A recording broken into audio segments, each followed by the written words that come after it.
is with a heavy heart and a deep sense of concern about the ongoing violence, chaos, and unrest in many parts of Nigeria that I make this appeal to the government and people of our dear country, Nigeria, to eschew violence and embrace peace and dialogue in finding solutions to the challenges we face as a country. I particularly appeal to President Muhammadu Buhari in his capacities as President of Nigeria, Commander-in-Chief of the Armed Forces, and as a parent of youth like the ones who have in the last week or so come out in peaceful protest against police brutality and for improvement in their lives and their living conditions, to restrain the military and other security agencies from using brute force as a way of ending the crisis. The shooting and murder of unarmed protesters, no matter the level of provocation, has never been effective in suppressing public anger and frustration.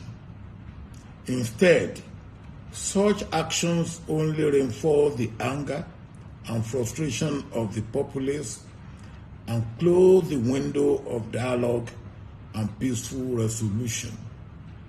It is clear that Mr. President and his lieutenants did not exhaust the opportunities for dialogue with the protesters before resorting to use of force.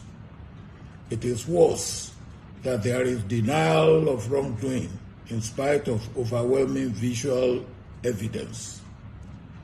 Great harm has now been done, but it can be stopped before it completely spirals out of control. We are at a critical moment in this crisis, and Mr. President must act now before it is too late.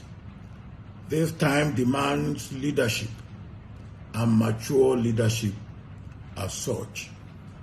Most of the demands of the protesting youth, which Governor Babajide Sanwo-Olu of Lagos State swiftly took to the President, are not unreasonable and can be met without anyone's political interest or ambition being threatened. It is imperative that leaders at all levels, starting with Mr. President, must demonstrate meekness, humanity, humaneness, and sincerity in meeting the legitimate demands of the protesters and ensuring that justice is served where it must be served. These are the most potent ways of ending this crisis now. The youth too, I will want you to give peace a chance while making your legitimate demands.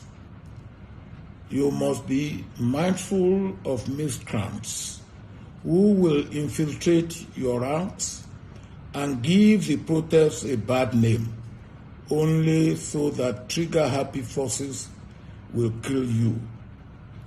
The destruction and looting of public and private properties will only hurt all of us and set us back. The targeting of individuals and groups for attacks and reprisal attacks will only further widen our divisions, escalate the crisis, and threaten our fragile unity. This is yet another moment when our nation is on the edge of a cliff. Our individual and collective actions now and in the next few days will determine where we will go as a nation. May God help us in taking the right steps in the right directions.